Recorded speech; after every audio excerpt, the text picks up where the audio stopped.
Wonderful little university we have here, and I hope you enjoy the presentation, and hope we'll see you on campus sometime soon. As Richard mentioned, my name is Brian Childs. I am the director here of our international office, so I oversee all of our recruiting, admissions, and advising, and student services and student life activities for all of our international students. And so if you do come here, you will get to see me and know me, and I'm looking forward to that happening. So with that being said, I'll go ahead and jump into our presentation here. Hopefully everyone can see my screen. The view here you see is just a short walk from campus. This is what's called the Monterey Bay. It's along the central coast of California. Another picture a little further south, about 15-minute drive from campus. So yeah, it's just a beautiful part of the world, beautiful little place to be and to study. So a little bit about our campus. We are located in what's called the central coast of California. If you see the map of the United States and the map of California here, the star is where we're located. So it's right sort of in the middle of the state, a little south of San Francisco, in the San Francisco Bay Area, and San Jose, Silicon Valley. LA and San Diego are, of course, down here in Southern California. So they are a little further south than us. But I just want to give you that idea of where we are located and how that is set up there. So we are, let me see here on, no, I have the pointer. Okay. Our climate here is pretty typically year-round, pretty moderate, and never too hot, never too cold. If in centigrade, that's 16 to 22 year-round. We get some rain in the winter season, but other than that, it's not a whole lot of rain. It doesn't ever snow here or anything. Other parts of the country, you'll see a lot of snow, even other parts of California. So if you want to see snow, you can easily drive into the mountains, or go with some friends into the mountains and not far away, and you'll see some snow. But here it doesn't get too cold, or it never gets too hot either, really. One of the best things about our campus is just, again, the location. We're surrounded by ocean, mountains, redwood forests, beaches, lots of outdoor activities between hiking, whale watching, scuba diving, kayaking. And so that's great just for a place to study, a place to be, but also, and I'll get into this a little bit, it plays a lot into our academics. The environment plays plays a big role in a lot of our academic programs. I'll talk about that as we move forward. So it's not just about being fun and having fun and being in a beautiful spot, but it's a great place to study, and it also ties right into a lot of our programs.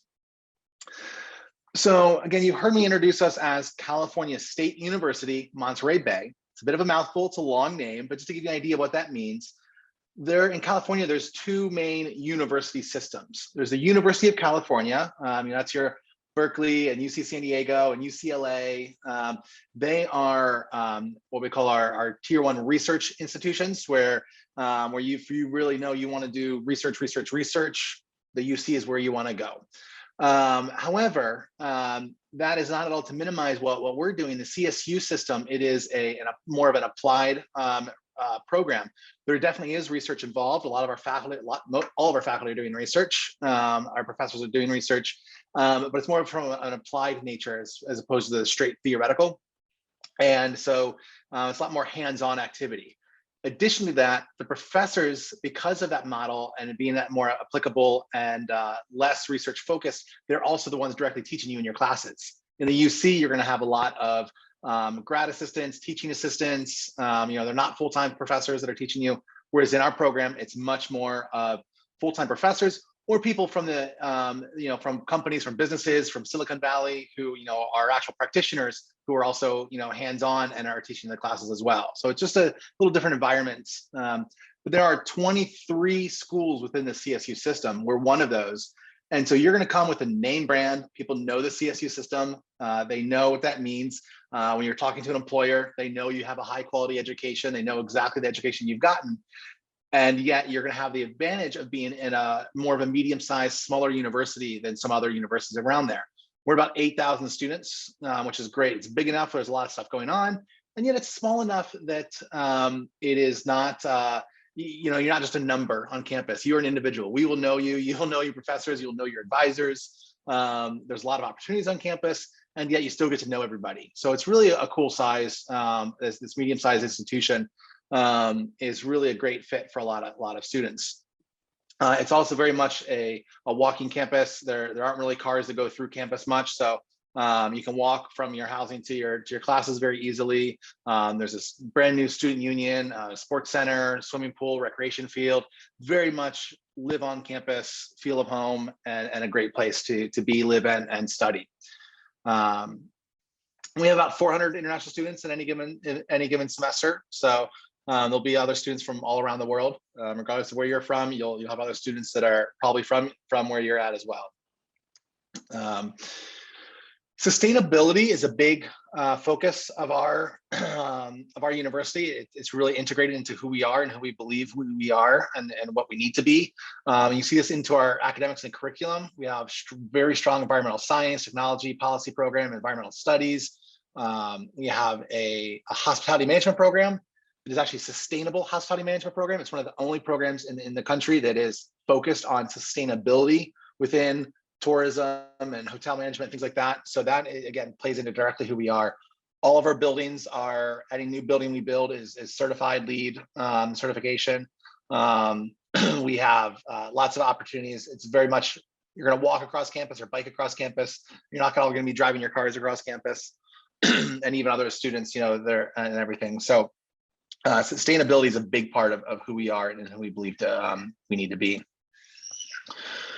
We also believe strongly in what's called service learning. This is when you are actually serving the local community. You're giving back as you learn. All students at our university take 2 service learning classes and are actually directly related to your major. So if you're a computer science major, you might be out in the community showing people how to run basic computer programs or how to set up their computers or things like that. Or if you might have environmental students, you might be doing a beach cleanup or you know, planting a garden, you know, lots of different things, but you're actually giving back to the community, moving us towards to being a more equitable society. You really learn then from the community of what's needed, what's going on, and you're learning as you give back. So it really is, again, sustainability, service learning, I would say, are 2 of the main cornerstones of our university. So now jumping into our academics a little bit. We do have 24 different undergraduate degrees. Our most popular are business, psychology, kinesiology. It's like, you know, study of movement and so exercise, really exercise science, biology, computer science. A few others to point out are some of our distinguished majors. Again, we're very much known for marine science, sustainable hospitality management, cinematic arts and technology. So if you want to study film studies, how to make movies, be a director, global studies, and the environmental science. We are primarily, Richard did mention in the beginning, and I mentioned here, we do have some graduate programs, but we are actually primarily an undergraduate institution. We only have a few programs that are really designed or open to international students at the graduate level. So we're primarily focused on our undergraduate studies. So most of my presentation is going to focus on undergraduate programs, but if there are certainly graduate questions, I can help answer those.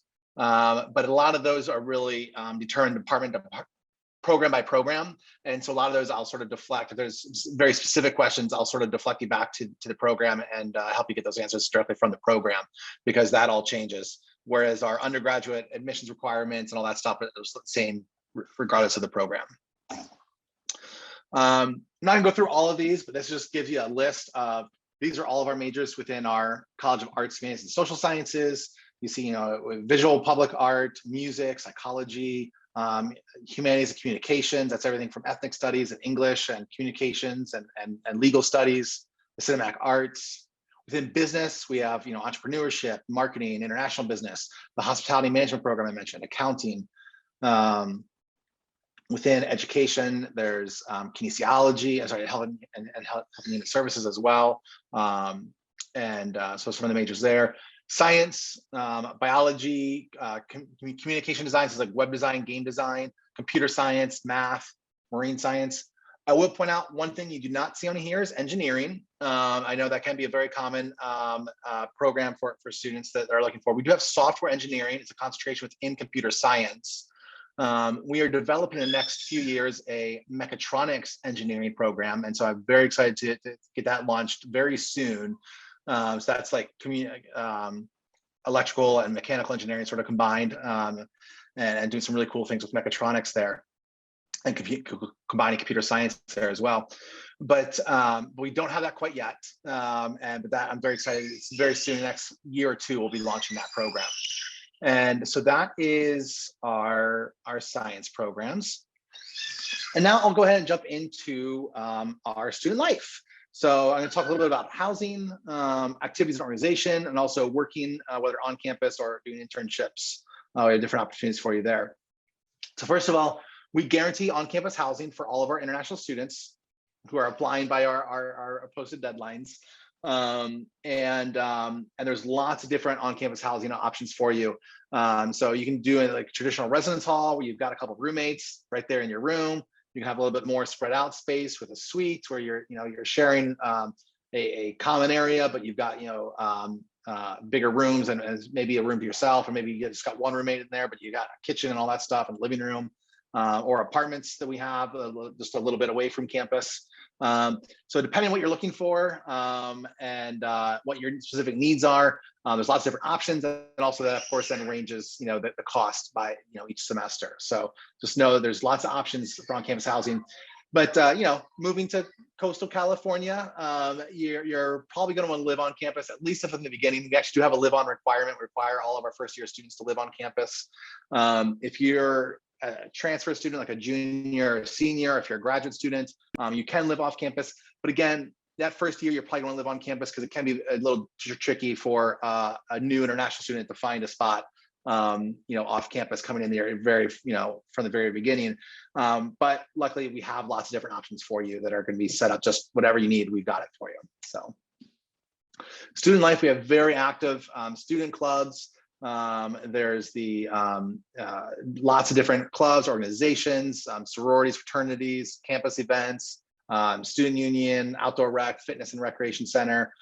We have sports teams right on campus. We've actually also now have a professional soccer team that's on campus. It plays they completely refurbished our soccer stadium and play a professional soccer team that plays on campus. And so that's fantastic and a lot of fun to go to those games as well. So there's always something going on, ways to be involved and having fun on campus, whether it is for activity, whether it's for social or politics, whatever it is, there's ways to get involved and be part of something on campus.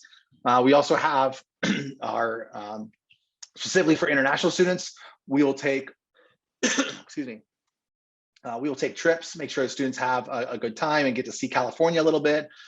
Usually we take students up to San Francisco, other local areas, place near us called Big Sur, just a beautiful part of the coast. We'll have gatherings and international coffee hour, international club.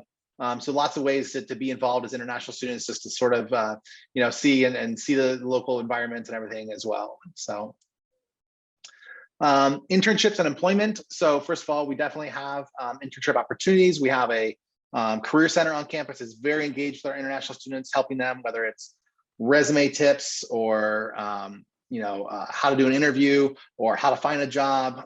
We have career fairs on campus. CPT and OPT are two ways that you can get authorization to work, either during your studies or after your studies. Our office is very engaged with you in that and making sure you meet all the requirements and helping you through that whole process. We'll handhold you through that and help you apply for those. And we also have, again, for those of you who are really looking to do some research or wanting to stand out in different ways, we have a phenomenal center called the Undergraduate Research Opportunity Center, UROCK, that really helps students really conduct that research as well. So lots of ways to get some really hands-on experience and applied experience, some training experiences, either during your studies or even after your studies through OPT. So, and we'll assist you through that whole process as well. I mentioned earlier how our location has an influence on our academics. I mentioned a marine science program. We have a really world famous marine, it's called the Monterey Bay Aquarium. You actually, as students, will get to go there for free.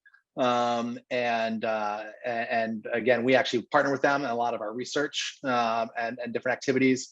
There's diverse marine life that comes right into the Monterey Bay. So harbor seals, sea otters, sea lions, whales, dolphins, kelp, other plants, and all this stuff. And it's an amazing way for students who are interested in doing that sort of research or learning about that stuff to be right there, just a mile from campus and seeing all these things and being able to research all this stuff. The Sustainable Hospitality Management Program, we've worked hand in hand with local resorts, Pebble Beach, Intercontinental Hotel, Portola, these local resorts to really build this program from ground up of what does the industry need and how can we help it be more sustainable. So again, tying into the tourism nature of our area, because it's very much a tourist hotbed. Silicon Valley is right up the road. Some of our professors are Silicon Valley veterans and have come from the industry or are still in the industry, and our students are getting well-paying jobs and internships, again, right up the road from us. And then the Salinas Valley, which is again also right next to our campus, is known as the salad bowl of the world. It grows something like 80% of our country's lettuce. We grow strawberries and lots of other fruit and garlic and all this stuff, and artichokes, just right up, right off campus. And so we have a very strong agricultural plant and soil sciences and agricultural business program that again is working hand in hand with the industry. So these are just some of the examples again of how our environment and our local surroundings is not just a fun place to be and to study and to a beautiful spot to be, but it's also just ties right into our academics. So hopefully you're wondering right now of, okay, how do I get there? What do I do? This chart can be a little confusing, but the first column of this chart is just as the first-time freshman. So if you're coming in straight from high school, you haven't done any college units yet, your high school GPA, and Richard and his team will help you probably convert this and help you understand this. This is a US-based 4.0 system. We're looking for students 2.4 and above, which is big for us. Is like a C, a C plus average. So it's honestly not very rigid. We do not require SAT or ACTs. You do not need to do letters of recommendation, personal statements. We're basically looking at your academics, making sure you've graduated, you've done decently in high school. We want to give you a chance. So we are a university that believes in giving students a chance and to show that they can succeed. And so we want to give students the opportunity to come here. So so that is the 2.4 GPA. I'll get into English requirements in a minute, but basically we're looking at your high school GPA. If you have started university and maybe you've just done a year at a university and you're looking to transfer, then we do require both your high school and your college GPA. There you're looking at the 2.0. And if you're an upper division student, so if you're coming in as a transfer student, you've already done 2 years of studying at university, then we don't care about your high school any longer. We're looking at just your college GPA. At the graduate level, this is all undergraduate students. If you're looking at it as a graduate degree, that does vary program by program. The minimum GPA from your college transcripts has to be at least a 2.5. That is the university minimum, but some programs require a 3.0, some are 2.75. So they're all a little different depending on the specific program. Our timelines, we do accept students in both fall and spring. Our applications open October 1st. So if you're looking to come to us next fall, applications open October 1. Our priority deadline, which we encourage all students to apply by our priority deadline, is April 1st for fall and October 1st for spring.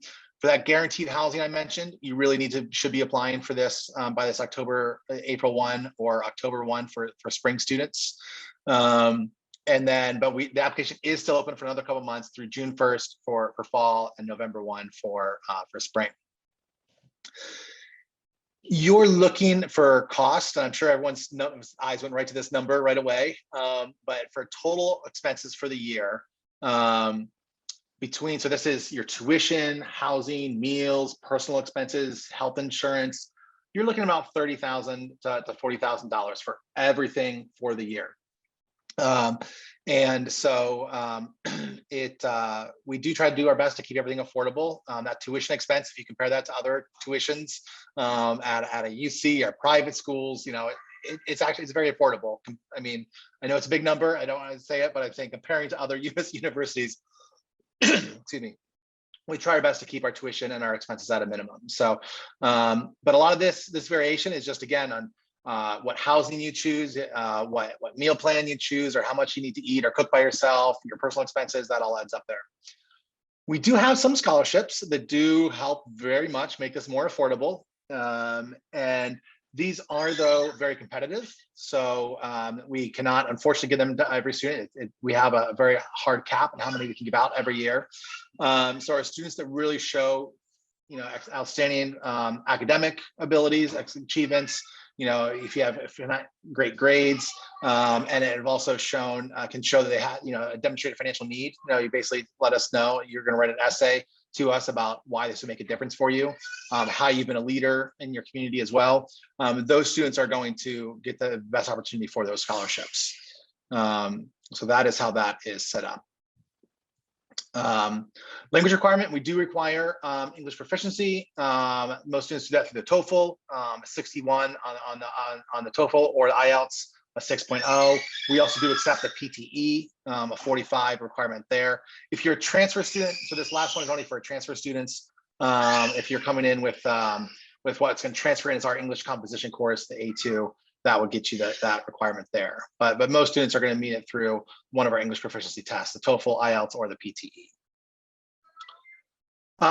That's my presentation. I know I can talk a little fast, so I'm sure there's some questions, or you need me to repeat some things. I'd love to go back and go through a slide. This is our information here. I'm going to put that. I'm going to stop. Well, no, what happened to my screen here? Sorry. I'll leave that on the screen for a minute, but then I'll put these links into the chat as well, just so everyone, because I know you can't really click on those links. So I'll put those links into the chat as well. You'll see, and even from our YouTube channel, you'll see some cool videos that show you a little bit more of campus and everything as well.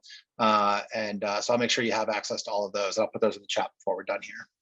So with that being said, love to hear what questions there are, or if there's anything I can help you learn a little bit more about the university.